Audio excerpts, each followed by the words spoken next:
Straight to the visuals that we are being given by Fikile Mbalula in KZN, where Minister Fikile Mbalula is releasing a report on what caused the accident, the truck accident on Sunday in Pongola. And everyone else in traffic have shown us how this tragic accident happened. It started from up there next to the bridge. It is about 200 meters that truck pulled and crashed with the LDV up until just behind you, this other side. I wish to convey my heartfelt condolences to the families and the loved ones of the deceased. The tragic circumstances under which these young lives were cut short are heart-wrenching and could have been avoided. The tears in our eyes and the pain in our hearts must serve as a reminder of our collective responsibility to arrest the scourge on our roads and prevent loss of life that can be avoided. The Road Traffic Management Corporation, RTMC, investigated the crash. The investigation has since been concluded, and today we formally release its conclusions to the public. The report found that the driver of the articulated truck overtook multiple vehicles. Where this action was prohibited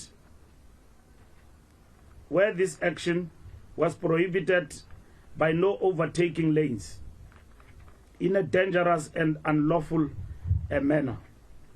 This driver recklessly overtook vehicles and drove on the oncoming lane for approximately 1.2 kilometers.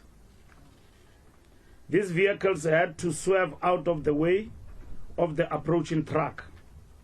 The driver never made any attempt to return to his correct lane, but continued driving against oncoming traffic, putting lives of other motorists at risk.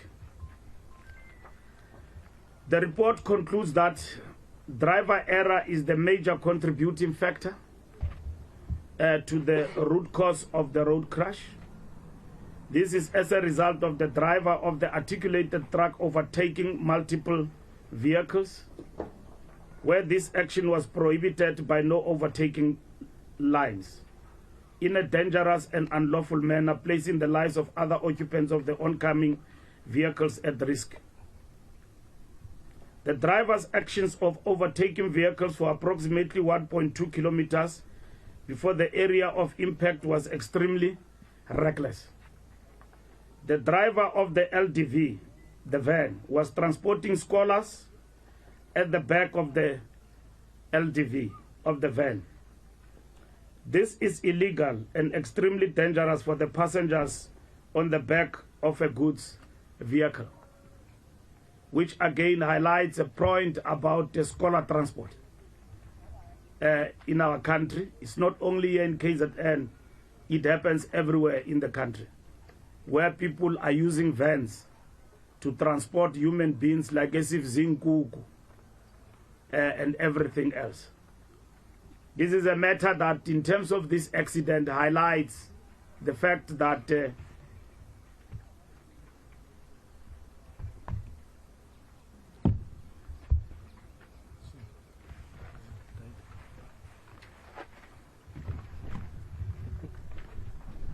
is not my iPad.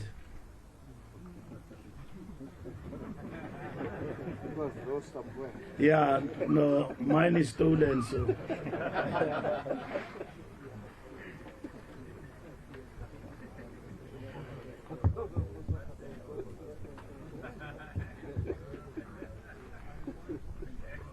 No, Minister, it overheated and shut the studio to see. But I can't see. Okay, we'll get Kevin. Kevin, welcome. Can you send it here? Send it from. Yeah.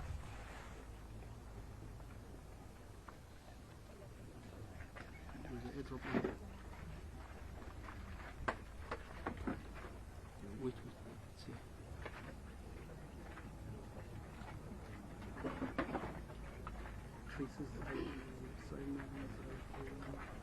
Mercedes item.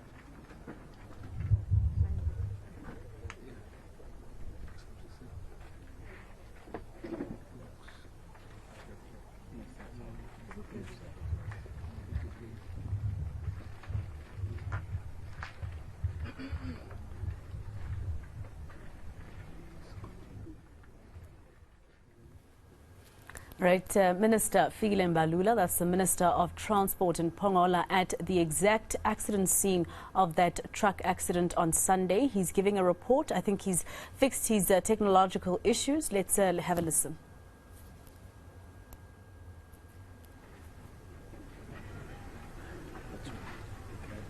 The driver of the van was transporting scholars at the back of the van. Like we said, this is illegal and extremely dangerous for the passengers on the back of a goods vehicle. Like I was saying, that highlights the point about what happens in terms of scholar transport in the Republic of South Africa.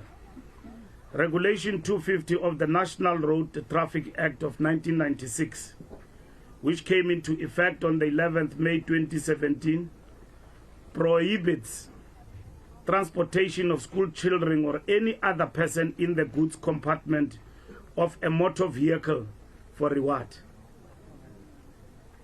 The contents of this report will be brought to the attention of the Director of Public Prosecutions and the Senior Public Prosecutor for their consideration.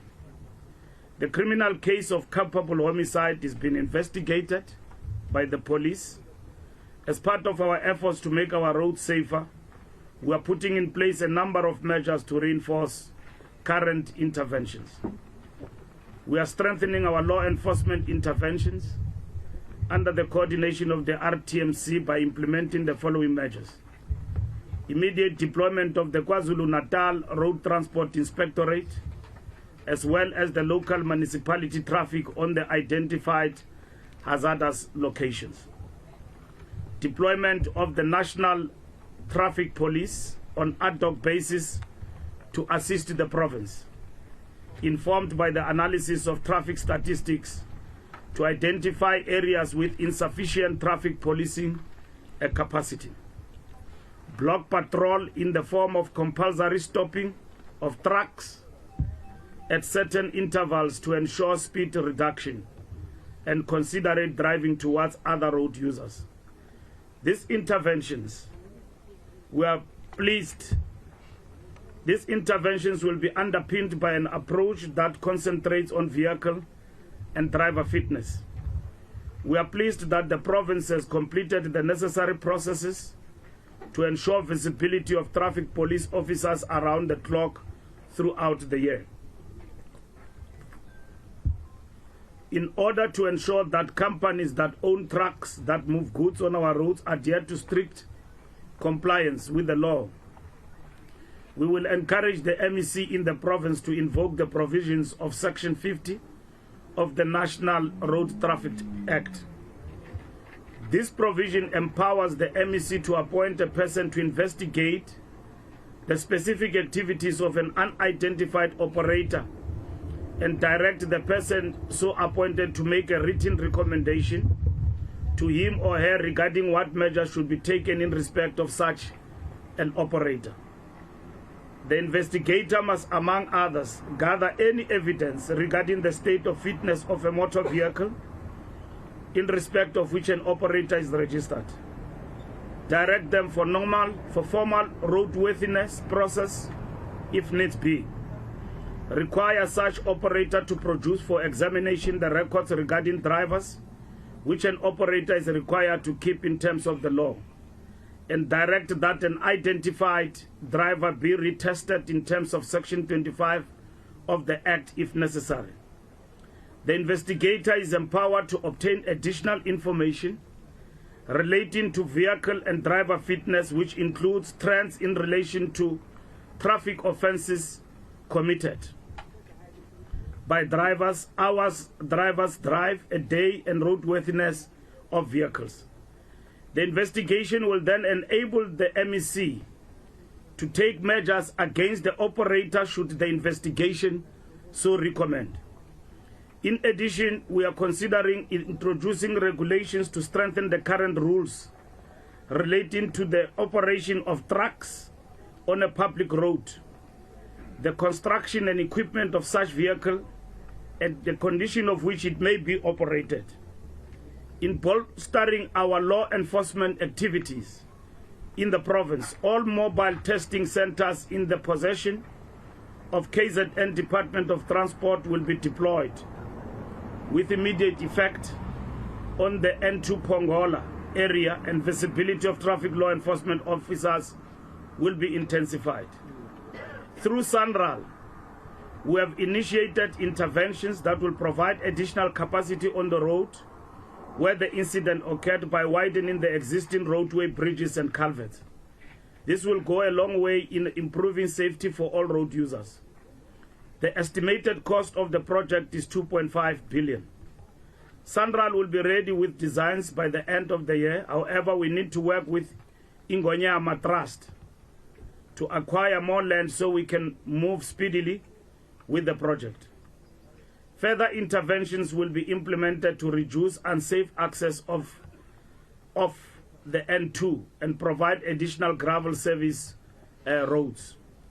We have identified a number of risks that drive unsafe conditions on this road. These include pedestrian safety, high traveling speeds, heavy truck traffic, limited passing opportunities resulting in driver frustration, unsafe access onto the N2, and abnormal load vehicles. In addressing this risk, SANRAL will focus on a number of interventions that include geometric improvements, additional lay-bys for buses and taxis, service roads to redirect pedestrian and minibus taxi activity, and additional reflective road signage.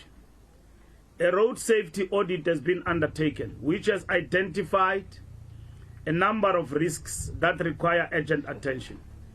Engineering solutions that SANRAL will implement include provision of a median barrier which will prevent overtaking onto oncoming traffic, widening the road to 2 lanes per direction, which will reduce platooning of vehicles behind slow track traffic, introducing deceleration and acceleration lanes at intersections. The law enforcement and engineering solutions will be further reinforced by accelerated interventions to realize the targeted movement of 10% of freight currently being transported by road to rail. We are working with Transnet in giving this matter practical expression. A number of innovative solutions are being considered that will expedite migration of cargo from road to rail in a number of corridors. This remains a critical part of our strategy to decisively arrest the carnage on our roads. In conclusion, these interventions will be monitored in order to ensure that they have the desired effect of making our roads safer by tackling root causes of behavior that take innocent lives. We need to also underline the fact that whilst all these interventions are being undertaken, not only because there is an accident, because resources have long been allocated, we need to pay particular attention to driver behavior, because what has brought us to this tragic incident here today is because somebody given a job to drive a truck decided to be reckless for whatever reasons. We don't know whether this person was drunk, because once he got involved in an accident, he jumped off and ran away, and then handed himself the following day or days after to the police. As we speak, he is under arrest. But 20 children have actually passed on. And that is what is tragic about this particular incident. And the South Africans and drivers and motorists on the road, and particularly this truck, we need to take full responsibility, and companies, for the actions of their drivers on the road. As you can see, there is no issue about the road. This road doesn't have potholes, is in perfect condition. Somebody decided to overtake on a double barrier line and killed the oncoming and collided with the oncoming vehicle, and which stretched over 200 meters up until here. And these children who were at the back of the vehicle were just being thrown away, just like that, like sardines. And also the safety of the children who have been transported in terms of scholar transport. And as you have quoted the law, what we have seen here, it is unlawful.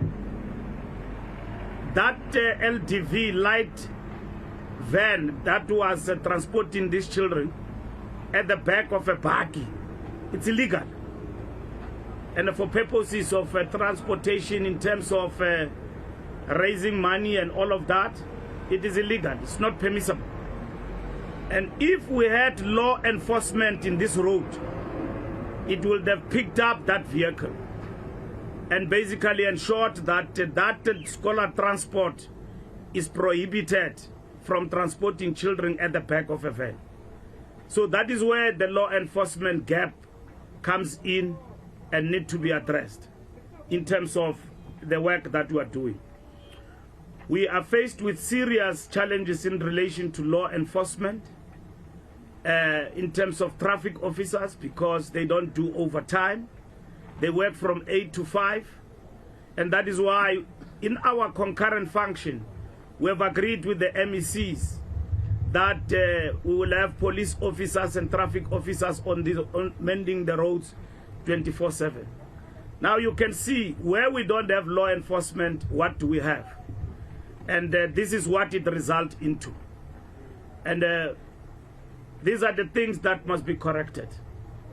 A week before this accident, we buried 10 people also in a crash collision in Limpopo. So we are burying literally every week heavy accidents and so on. And this is what is happening on our roads, and we need to work together to deal with this particular situation. And the government must do its job in terms of implementing road safety measures, including law enforcement, but at the same time do what in terms of policy by moving heavy vehicles off the road to rail. That is our endeavor going forward, that these trucks have become killer vehicles on our roads, and our policy of moving them from the road to rail in terms of transportation of goods has become urgent and necessary between the Department of Transport and the Department of Public Enterprises. I wish to pause there and allow for questions.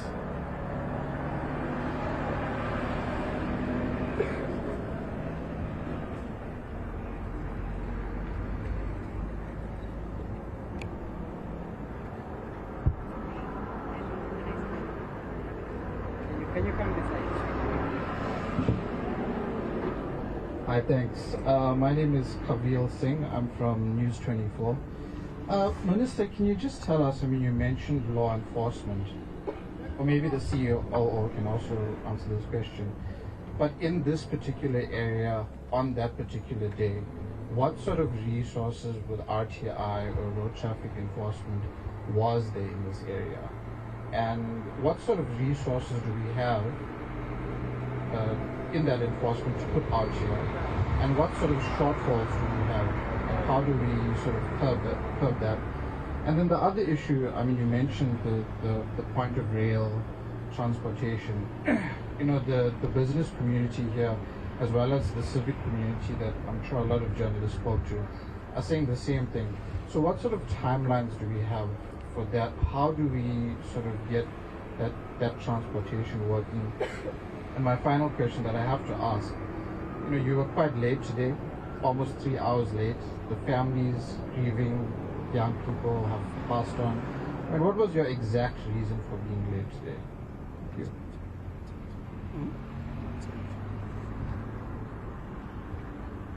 Thank you, Minister. Mohamed Kelo from SAPC. Minister, earlier in the week, we spoke with the resident of this area who says they've been trying many times to get hold of the minister and telling them, the minister, that this road is a disaster waiting to happen, but they've been not receiving response for the minister. Can you tell us why has it taken you so long to come to this community and address them about this issue? Secondly, I think Kavin has covered the question. Maybe how far are you? You say you're working with Transnet on the migration of heavy load to rail. How far are you in the program? Thank you. Good afternoon, Minister. Let's hear Mzuli from ENCA. One of the questions that I have is regarding some of the concerns raised by residents. One resident actually wrote to you on social media for 3 years asking for intervention, and you failed to respond to him. He's been very vocal about this stretch of the road being very dangerous.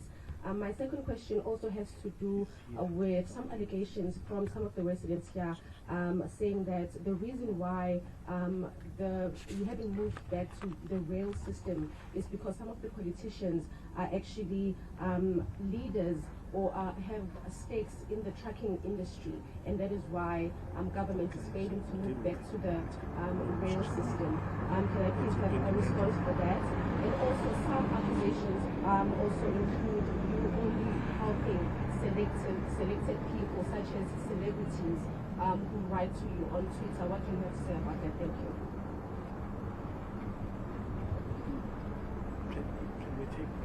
Can we answer? Yeah, can we answer?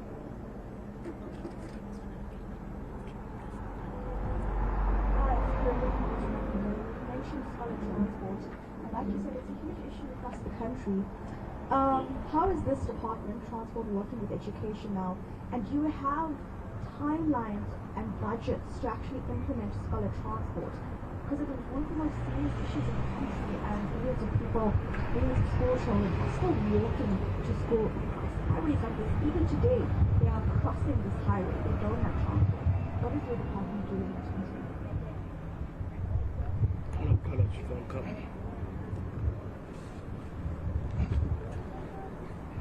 Thank you. Let's first start with the question, why is the minister 3 hours late? All right, that is Minister Fikile Mbalula. He is actually on the N2 highway in Pongola, exactly on the accident scene of the horrific accident that we saw on Sunday. A truck driver, or rather last week Friday, excuse me, a truck driver plowing into a vehicle that was carrying school pupils. 20 people passed away and 18 of them were school pupils. We all know that the truck driver did hand himself over to the police 2 days later, and he appeared in court on Monday, basically telling the court that he fears for his life because he understands that community members are quite upset about that particular case or that particular accident. Fikile Mbalula basically talking about a road safety audit that shows that there are many risks on our road that need to be addressed. He's still talking about the possibility of, maybe going back to the rail industry, moving goods around instead of the freight industry moving trucks around, or actually maybe consolidating those two industries together. He also spoke about something very important. He said SANRAL would be roped in to widen the N2 highway. He says it's too narrow and there's a lot of gravel that needs to be gotten rid of on that particular road because it is a national road. He says that he saw while driving there that it poses quite a lot of risks and gives ability to car accidents such as the one that we saw last week. So he says that that's estimated to cost South Africans about 2.5 billion rand, but he is expecting SANRAL to actually tell him by the end of this year exactly what the budget for that particular refurbishment of the N2 highway will be. Let's take you to a short ad break. When we return, we'll be speaking to someone in the freight industry to react to what the